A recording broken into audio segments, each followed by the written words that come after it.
ہم فراق یار میں گھل گھل کے ہاتھی ہو گئے. گزارش ہے کہ ویڈیو کو لاسٹ تک دیکھیں تاکہ بات پوری طرح سمجھ میں آئے.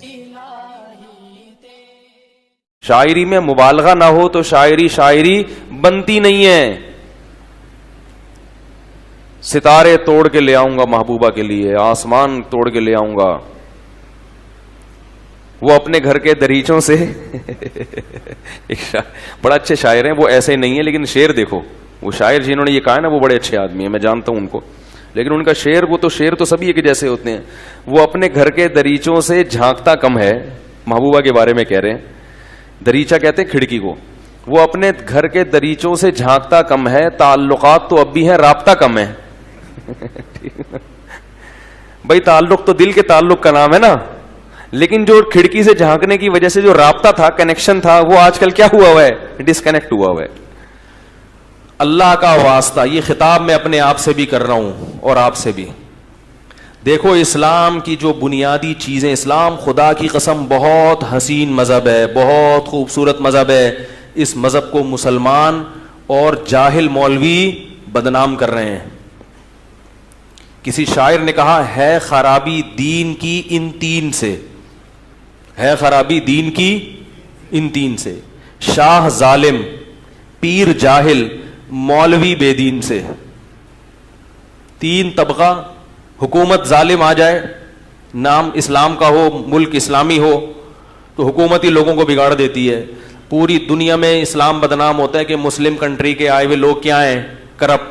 وہ اس لیے کرپٹ ہوئے ہیں کہ ان کے بڑے کیا تھے سارے, بولو بھائی, کرپٹ تھے. انہوں نے گورنمنٹ میں کرپشن ہی دیکھی ہے, تو نیچے طبقہ بھی کیا ہو گیا آہستہ آہستہ کرپٹ, تو وہ حکمران سے آ گیا. یہ اس سے دین بدنام ہوتا ہے. دوسرا پیر جاہل, حضرت شیخ و مرشد سے تعلق قائم کر لیا اور حضرت جی علم سے بالکل فارغ. وہ خوابوں پہ, الہاموں پہ سارا سیٹنگ چل رہی ہے ان کی. آج مجھے وہاں سے خلافت ملی, وہ حضرت داتا گنج بخش رحمۃ اللہ علیہ نے خواب میں کہا تم بہت نیک آدمی ہو. تو مریدوں کو بتایا کہ مجھے سند مل گئی حضرت داتا جی سے, میں کیا ہوں, نیک ہوں. وہ ایک پیر صاحب اپنے مرید کو کہہ رہے تھے کہ میں نے, ایک مرید نے اپنے پیر کو کہا کہ میں نے خواب دیکھا ہے آپ کے بارے میں. پیر خوش ہو گیا, کو اچھا ہی دیکھا ہوگا. میں نے خواب میں دیکھا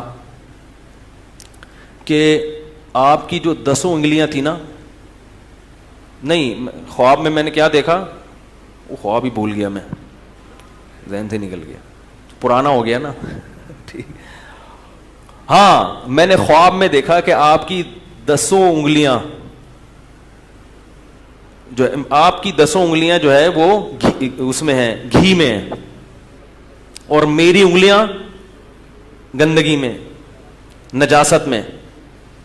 پیر نے کہا یہی تو فرق ہوتا ہے پیر کا اور کس کا, مرید کا. تمہاری انگلیاں بہانے میں, گندگی میں, اور میری انگلیاں گھی میں, یہی تو فرق ہے. اس نے کہا ابھی خواب کمپلیٹ نہیں ہوا ہے, ابھی خواب کمپلیٹ نہیں ہوا, اگلی قسط رہ گئی ہے. اس نے کہا اس کے بعد میں نے دیکھا کہ آپ کی انگلیاں میں چاٹ رہا ہوں اور میری انگلیاں آپ چاٹ رہے ہیں. آپ کی انگلیاں میں چاٹ رہا ہوں اور میری انگلیاں. پیر نے کہا یہ جھوٹا خواب ہے, یہ شیطان کی طرف سے ہے, یہ شیطان کی طرف سے. تو ہے خرابی دین کی ان تین سے, شاہ ظالم, پیر جاہل, مولوی بے دین سے. بے دین مولوی کا مطلب کیا ہے, دنیا کی خاطر لوگوں کو غلط گائیڈ کرتا ہے. جب کسی مولوی کے پاس جاؤ نا استخارہ نکلوانے کے لیے, اگر وہ استخارہ نکالنے پر راضی ہو گیا, سمجھ لو یہ یا تو یہ جاہل ہے یا 2 نمبر ہے. سمجھ رہے ہو, کیونکہ استخارے میں نکلتا کچھ بھی نہیں ہے. کسی کا باپ بھی معذرت کے ساتھ استخارے میں کچھ بھی نہیں نکال سکتا. ایک خاتون کا فون آیا کہ میری بچی اور میرے شوہر میں بڑی لڑائیاں ہو رہی ہیں, میرے داماد میں, تو بچی علیحدگی چاہ رہی ہے. مجھے کافی تجربے ہو گئے لوگوں کے گھروں کے حالات جان جان کے نا, اور وہ یوں کر رہا ہے اور وہ ظلم کر رہا ہے. میں نے کہا مسئلہ کیا ہے, کہہ رہی ہیں بس وہ طلاق چاہتی ہے. میں نے کہا آپ کی بچی کی اتنی عمر ہو گئی, طلاق کے بعد یہ تو سوچو اس کو دوبارہ رشتہ کہاں سے ملے گا. ابھی تو چلو خرچہ برداشت کر رہے ہیں, تھوڑا بہت آڑا ترچا ہے, وہ تو سبھی تھوڑے بہت ٹیڑھے میڑے ہوتے ہیں, لیکن طلاق کے بعد کہاں جائے گی؟ کہہ رہی ہے نہیں وہ رشتہ دیکھ لیا ہے. میں نے کہا ذرا وہ جو دیکھا ہے اس کے بارے میں معلومات دیں, وہ کون ہے, کیا ہے, کہاں سے آیا ہے. تو انہوں نے جب رپورٹ دی, میں نے کہا کمبخت وہ آپ کی بیٹی کا گھر خراب کر رہا ہے. میں تہ میں گھس گیا. میں نے کہا یہ سیٹنگ ہوئی ہوئی ہے دونوں کی, جب سیٹنگ ہو جاتی ہے نا تو پھر پرانا والا شوہر اچھا بولو بھائی نہیں لگتا.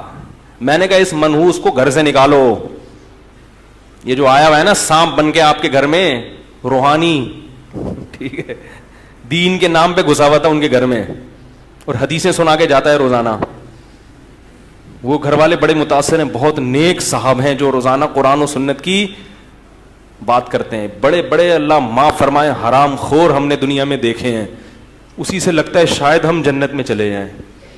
ویسے تو ہم بھی کوئی اتنے نیک نہیں, اتنے اچھے اعمال نہیں, لیکن جب اتنے بڑے بڑے حرام خوروں کو دیکھتے ہیں اللہ, ہم کہتے ہیں اللہ تو ہمیں تو ویسے ہی بولے گا جنت میں کوئی جائے گا کون. تو ہم جیسے نالائقوں کو بھی اللہ کیا کہے گا, چلو بھائی نکلو یار اب جنت میں. کوئی اکثر میں ایک آدمی خواب آیا اس کو, بھائی آج تھوڑا سا 5 منٹ زیادہ لے لو ان کے. ایک آدمی کو خواب آیا, خواب میں وہ کیا دیکھتا ہے کہ اس کی نیکیاں برائیاں برابر ہیں. تو فرشتوں نے کہا بھائی دونوں جگہ کا سروے کر لو, جنت اور جہنم, جہاں اچھا لگے چلے جانا. تو جب وہ جہنم میں گیا تو دیگیں پک رہی ہیں, دیگوں پہ دیگیں. بڑا حیران ہوا. جنت میں آیا تو دال چاول کھا رہے ہیں لوگ, ٹھیک ہے, کچھ لوگ چائے میں ڈبو کے پاپے کھا رہے ہیں. اس نے خواب میں فرشتوں سے پوچھا یہ کیا یار, ادھر دیگیں ادھر پاپے. تو فرشتے کہتے ہیں 4 آدمیوں کے لیے دیگ پکائیں کیا.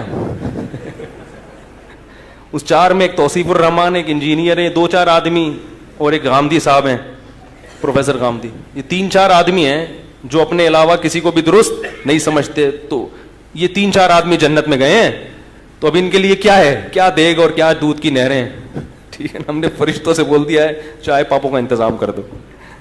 تو ایسے ایسے حرام خور ہم نے دنیا میں دیکھے ہیں کہ ہمیں کچھ امیدیں اللہ سے قائم ہونا شروع ہو جاتی ہیں. شاید اللہ ہمیں بخش دے. ٹھیک ہے عملی کوتاہی ہے, مگر اتنے بڑے اللہ کا شکر ہے فراڈ ہی نہیں ہے. تو گھروں میں گھس کے بچیوں کو خراب کرتے ہیں شوہروں کے خلاف, سیٹنگ ہو جاتی ہے, پھر والدین کو غلط ہسٹری سنائی جاتی ہے. سمجھ رہے ہو, سانپ ہوتے ہیں. خیر میں یہ کیا کہہ رہا تھا کہ ہے خرابی دین کی ان 3 سے, شاہ ظالم پیر جاہل مولوی بے دین. جو 2 نمبر ہے دکانیں چمکا رہا ہے بیٹھ کے, ان لوگوں نے دین کو بدنام کیا ہے. پہلے زمانے میں کبوتروں کے ذریعے خط بازی ہوتی تھی. تو جو محبوبہ نے محبت کی باتیں شروع میں لکھا والسلام فلاں بنت فلاں بات کر رہی ہوں, خداوند کریم سے خیریت مطلوب, خیریت مقصود, وہ ہوتا ہے نا. اور پھر اپنے گھر کے حالات لکھ کے پھر آگے پورا لو لیٹر تھا اس کا کہ محبت کی باتیں, اور آخر میں پھر والسلام وغیرہ وغیرہ. تو کبوتر جب لے کر آیا تو پنجوں سے, جو پہلے سیاہی بھی ایسے ہی ہوتی تھی, وہ جو محبت کے نعرے تھے وہ پنجوں سے مٹ گئے. شروع میں نام اور آخر میں والسلام. تو یہ شاعر جو ہے نا جل بھن گیا نا ہے, اور عشق کی ابھی ابتدا بھی تھی.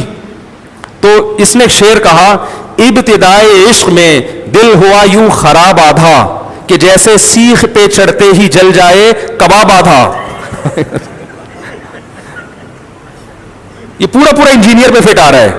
آگے کہتا ہے لگتا ہے میرے محبوب کی ایک آنکھ غائب ہے, کہ اس نے جب بھی پلٹا ہے تو پلٹا ہے نقاب آدھا.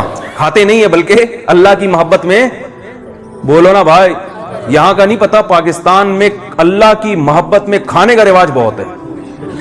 یہ جمعرات کا حلوہ ہے, یہ شب برات کا حلوہ ہے, وہ آج اب فلاں کا انتقال ہو گیا تھا, ان کے 40ویں کی بریانی ہے, ان کے تیجے کی بریانی ہے, آج فلانے کی 11ویں کی بریانی آئی ہوئی ہے, اور آج جو ہے وہ صدقے کا بکرا کٹا ہے ہمارے گھر میں, اس کو وہ کھانا ہے. وہ کھانے کو طبیعت سے فوکس کیا جا رہا ہے. ہم فراق یار میں گھل گھل کے ہاتھی ہو گئے. یار کا فراق گاڑی اردو ہے تھوڑی, فراق کہتے ہیں جدائی کو, یار کا معنی دوست. وہ ایک شاعر کہہ رہا ہے میں اپنے دوست کی جدائی میں, محبت میں, غم میں گھل گھل کے ہاتھی ہو گیا. ہے بھائی, محبت میں ہاتھی ہوتا ہے یا پتلا ہو جاتا ہے؟ کہہ رہے میں محبوب کی جدائی میں گھل گھل کے ہاتھی ہو گئے. اتنے گھلے رستم کے ساتھی ہو گئے. رستم پہلوان تھا نا. ہمارے نبی صلی اللہ علیہ وسلم تو کھلاتے تھے, کھاتے تو بہت تھوڑا تھے, فاقوں پہ گزارا کیا ہے. اتنا تھوڑا کھاتے تھے چند والے, اور آپ نے ترغیب دی کم کھانے کی دی. نبی نے فرمایا کہ طعام الواحد یکفی الاثنین, ایک آدمی کا کھانا دو کے لیے کافی ہے. جب نبی نے کہہ دیا کافی ہے, اس کا مطلب کافی ہوگا نا, لیکن ہمارے ہاں ایک آدمی دو آدمیوں کا کھا رہا ہے, وہ کہہ رہا ہے ابھی بھی کافی نہیں, ابھی بھی کافی نہیں. اکثر لوگ پوچھتے ہیں کھانے کے بعد میٹھا کھانا سنت ہے. میں کہتا ہوں کھانا ہی سنت نہیں ہے, اس کے بعد پھر ڈبل کھانا کھاؤ بھی پھر میٹھا, فاقے کرنا سنت ہے. وہ تو بہت تھوڑا کھایا نبی صلی اللہ علیہ وسلم نے. روزے رکھنا سنت ہے. ابھی تو میڈیکل, میرے جاننے والے ڈاکٹر ہیں یو ایس اے میں, یو کے میں ریسرچ سینٹر میں, بہت زبردست محقق ڈاکٹر ہیں, اللہ ان کی عمر میں برکت دے. بھی ان کا ایک میں نے انٹرویو بھی نشر کرنا ہے کورونا وائرس کے, ان کی بڑی ریسرچ ہے اس وائرس پہ. تو انہوں نے بتایا کہ میڈیکل سائنس نے یہ ثابت کیا ہے کہ ہفتے میں 2 دن بھوکا رہنا صحت کے لیے بہت مفید ہے. اور ہمارے نبی نے 2 دن کے روزے کی ہمیں ترغیب دی نا, پیر اور جمعرات, اور مہینے میں 3 دن ایام بیس کی الگ سے. تو روزہ رکھنا ہے. قرآن میں التائبون العابدون الحامدون السائحون الراکعون تو ہے, اللہ نے تعریف کی کہ ہمارے جو نیک بندے ہیں, توبہ کرنے والے, عبادت کرنے والے, التائبون العابدون الحامدون, اللہ کی حمد و ثنا کرنے والے, السائحون روزہ رکھنے والے, الناہون عن المنکر گناہوں سے روکنے والے. یہ نہیں ہے التائبون الآکلون کہ ہمارے نیک بندے توبہ بھی کرتے ہیں, طبیعت سے کھاتے بھی ہیں. کہیں بھی قرآن میں اہل جنت کی صفات میں آکلون, آکل کہتے ہیں کھانے والا, آکلون کا ذکر یطعمون کا ہے, طائمون کا نہیں ہے. کہ کھلانے کا تو ہے بہت زیادہ, کھانے کا کہیں بھی, کھانے والوں کا ذکر قرآن میں کیا ہے ہی